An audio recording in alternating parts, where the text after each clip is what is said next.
On October 24th, 2016, so basically a year ago today, I found myself outside my classroom, crushed, defeated, and afraid.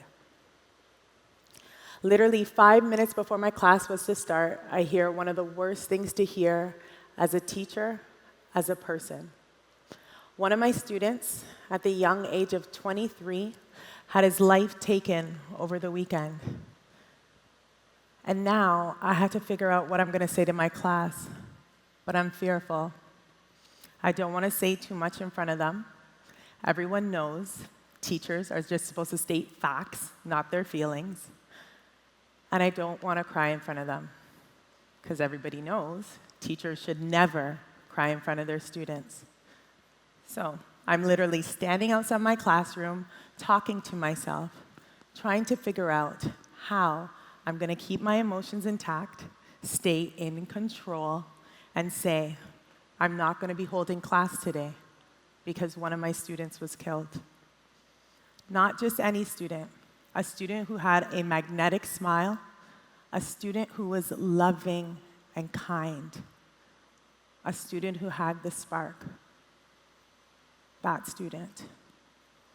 With a sickness in my stomach, I walk into my classroom, put my bag down, take a breath, open my mouth, and the tears just flooded. Literally all the feelings I had been feeling over my past 11 years of teaching were surfacing. I was saddened by society, life, and every single thing in between, because this was not supposed to happen. Deshaun had his whole life ahead of him. He had goals, dreams, desires. And like I said, he had that spark.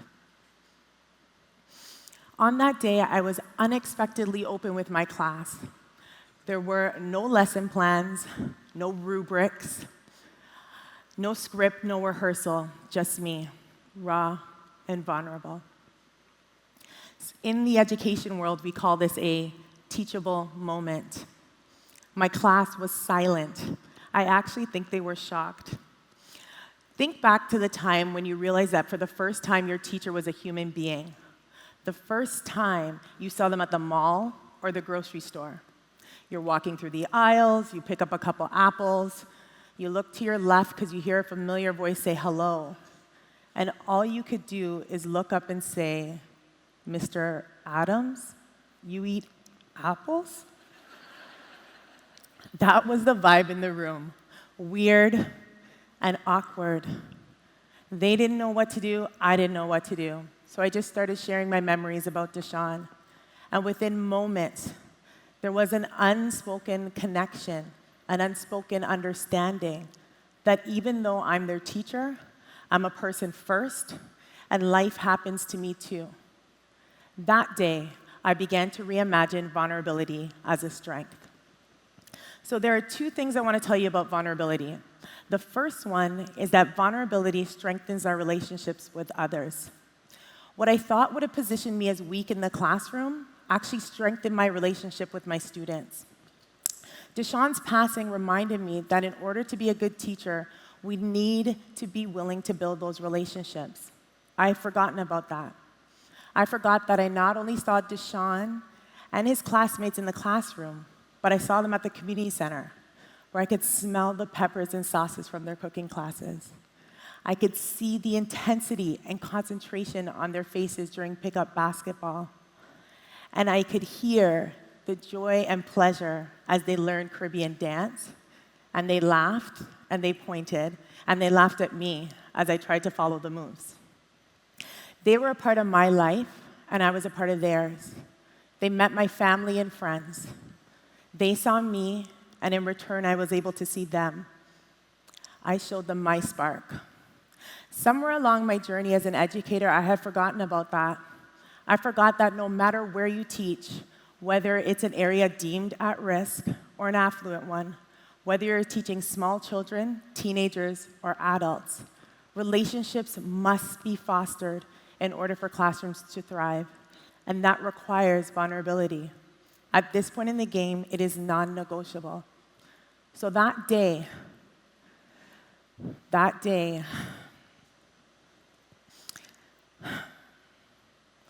The wall that I had created between teacher and student, between coldness and connectedness, crumbled.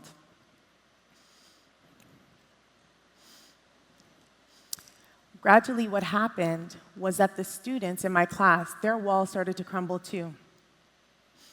They started to ask critical questions. They began engaging in meaningful, intentional dialogue. They were less hesitant and less afraid to discuss matters around race, racism, class, and gender. They shared their stories of love, hurt, resilience, and fear, and I shared mine. They saw me, and in return, I was able to see them. And most importantly, they were able to start to see the spark in themselves, and the classroom felt transformed. When was the last time you had a meaningful relationship with someone? When was the last time you were able to share your truth? Is your wall blocking your spark from shining? Is your wall blocking you from building meaningful relationships? That wall needs to crumble in order to strengthen your relationships with others and yourself. And that is the last thing I want to tell you about vulnerability. Vulnerability strengthens your relationship with yourself. As I started to watch my students grow and develop, I started to question my own growth and development. I started asking myself a million questions, some of them that were extremely difficult, and some that just kept coming back to me looking for an answer. What was my intention as an educator? Why did I want to hide those tears that day? Did I in some way fail Deshawn? And who am I to be teaching other people's children? I had to begin to answer some of those questions. Here, I had to give myself permission to change. I had to surrender. I had to realize that though on the outside the wall looked sturdy, I had to embrace the fact that I hurt. I really hurt.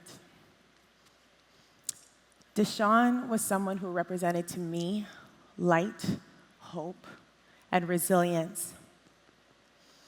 And his death shattered my soul and crushed my hope.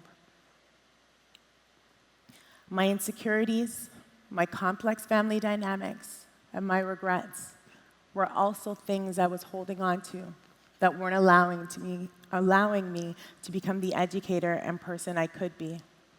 I had to begin to work through some of those things in order to become the educator and person that I am today. So today, I am a course director at a teacher's college. I'm inviting teacher candidates to explore vulnerability in the classroom.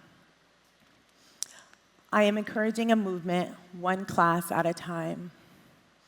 I'm inviting them to explore their journey as an educator and as a person while I continue to explore my own. I'm asking them to share their life experiences and consider some of the questions I had said before. Leaders in educational theory, like Parker J. Palmer, Bell Hooks, and Rudolf Steiner, say that the only way to teach is to be deeply immersed in self-knowledge. If one does not know themselves, one cannot teach well. It is that simple. When our walls are up, there's no vulnerability. There is no spark. Where there is no spark, there's no light. Where there is no light, there can be no learning. When teacher and student are not taking risks together, there can be no love nor trust. But we all know this. We know the teachers we loved and the ones we couldn't stand and why. We have seen the numerous TED Talks on vulnerability. We have been to a conference, listened to a podcast, read a book, had coffee with somebody and talked about it. And what happens after? We give gratitude for 5 days, we meditate for a few mornings, and then we go back to our regular routine. How do I know? I've done it like 100, 1,000 times. What will happen after this talk? You know, who am I but a teacher from Toronto, the 6? I'm smiling because I can see one of my students in the back right there, and he's saying, Ms. Subban, Do not ever do that again. Shout out to SBL. What do I know? I just had a moment. So I dug up some research from this school. I'm not sure if anyone has heard of it. Harvard? Great, okay. In 2015, they did a study in a grade 9 class, and what they found was when teacher and student build a meaningful relationship and share some type of common ground, they both like soccer or the movies, etc., those students did better academically. This stuff works. Harvard said so. I have 3 sons, Legacy, who's 6, Epic, who's 4.5, and Honor, who's 4.5. Yes, Epic and Honor are twins, and before you do the math, Legacy and the twins are 21 months apart. Do I recommend that for anybody? No. And I'm looking around the room, and I could see the look of exhaustion on your faces just thinking about the type of energy it takes to get through a 24-hour period with them. And it's exactly what you're thinking, but it's a whole other talk. Thankfully, they've started school.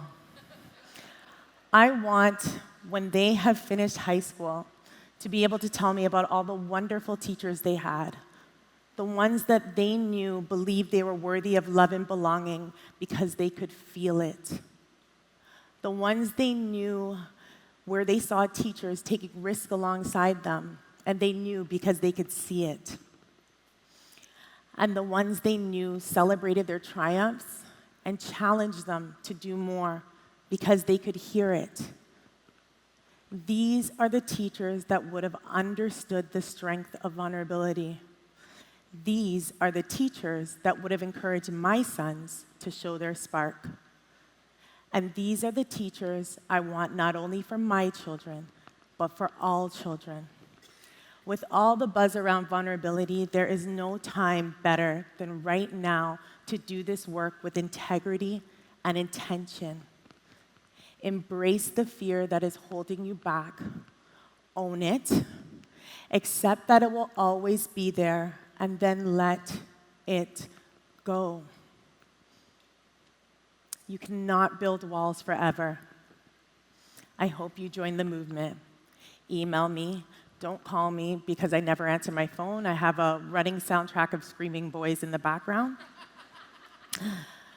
Give yourself permission to be vulnerable. Give yourself permission to show your spark. The time is now. Miigwech, merci, thank you.